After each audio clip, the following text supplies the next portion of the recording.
When it comes to the world of photography and videography, few brands generate as much excitement and speculation as Canon. Every time a new camera is rumored, forums light up, YouTube creators drop prediction videos, and professionals debate whether the upcoming release will change their workflows. Right now, the biggest topics in the Canon ecosystem are the Canon EOS R6 Mark III and the Canon EOS R7 Mark II, along with some fascinating new RF lens rumors that could reshape Canon's lineup for both photographers and filmmakers.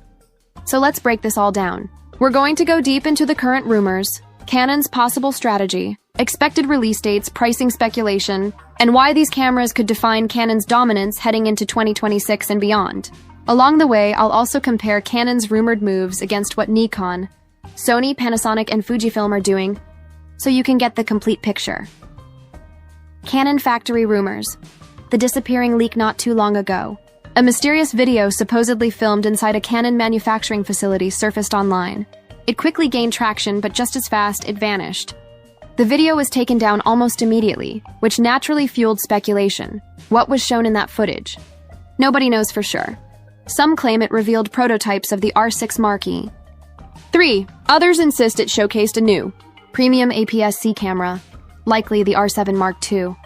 The fact that Canon or someone else took it offline suggests there was indeed something sensitive shown. But until an official announcement comes, we're left with educated guesses.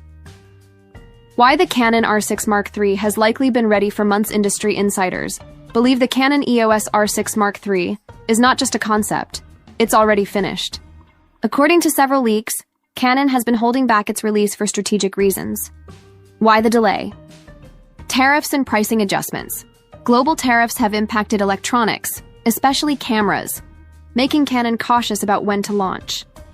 Competition from Sony. Canon doesn't want to drop the R6 Mark III before Sony unveils its rumored A7 IV. Camera launches are strategic chess moves, and timing matters. Market saturation. The R5, R6 Mark II, R8, and R7 are already out there, and releasing another camera too quickly risks cannibalizing sales. So while the R6 Mark III might be sitting in Canon's labs, the company is likely waiting for the right moment to dominate headlines. The camera ecosystem trap. Here's something fascinating about mid to high-end cameras like the R6, R7, Nikon Z6 III, or Sony A7 IV.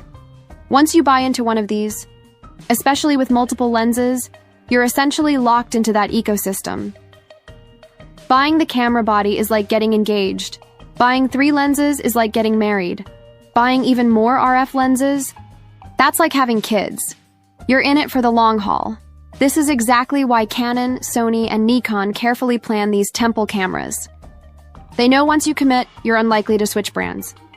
Canon RF lens rumors, the 14mm and beyond alongside the R6 Mark III chatter. New rumors suggest Canon will expand its RF lens lineup in a big way. One of the most exciting possibilities is a 14mm f1.4 or f1.8 prime lens.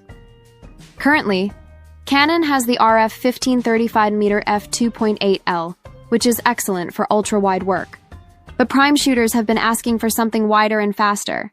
If Canon delivers a 14mm f1.4, it would be a dream lens for astrophotographers and landscape shooters. Even if they settle at 14mm f1.8, it would still fill a huge gap in the lineup. 2.8 version wouldn't make sense since that's already covered by zoom options. Other rumors suggest Canon may also drop updates to the RF 85mm series and potentially a wider portrait-focused lens, which would continue to attract both wedding photographers and videographers working on cinematic projects. Canon's release strategy. Why timing matters. 1 of Canon's past mistakes was launching the R5 and R6 simultaneously.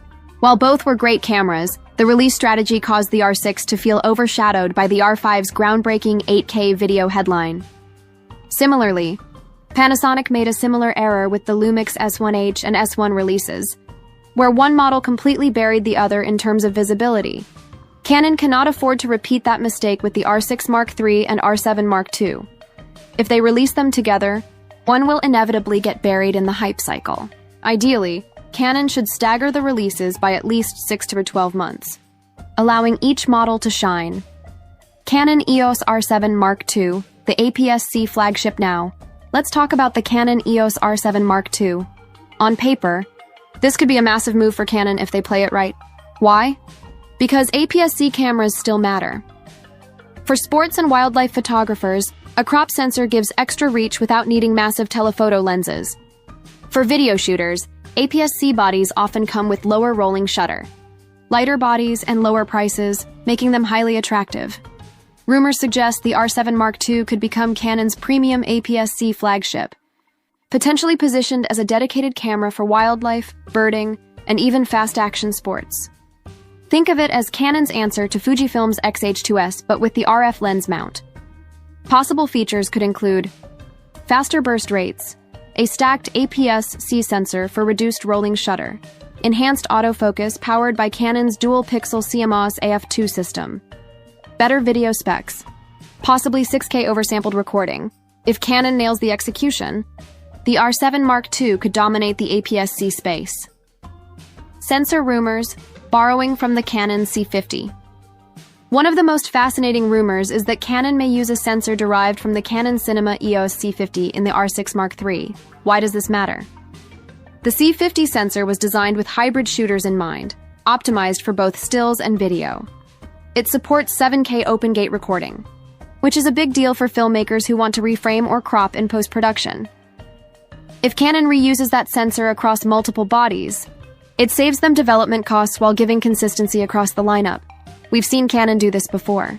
The R5 sensor eventually trickled down into other models, and it's a smart way to maximize R&D investments.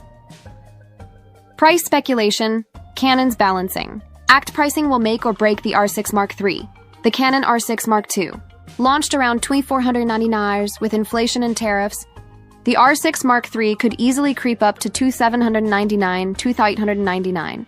The Canon R7 Mark II, on the other hand, will likely sit around $1,999, $1,999, keeping it competitive with Fujifilm's X-H2S and Sony's A6700.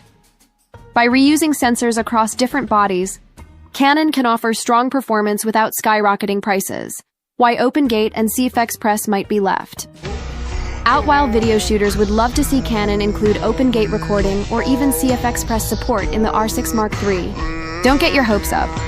Canon has a history of holding back features to protect its Cinema EOS line. If they give too much to the R6 Mark III, it could eat into sales of cameras, like the C70 or C200. Expect Canon to cite thermal limitations, or card write speeds as the reason. This kind of feature separation is frustrating but expected. Canon's dominance in 2026 and beyond here. As the bigger picture, Canon is setting itself up for a massive 2026. Between the rumored R1 flagship, the R5 Mark III, the R6 Mark III, and possibly the R7 Mark II, Canon could dominate across all tiers of the market. High-end flagship. Canon EOS R1 Pro Hybrid.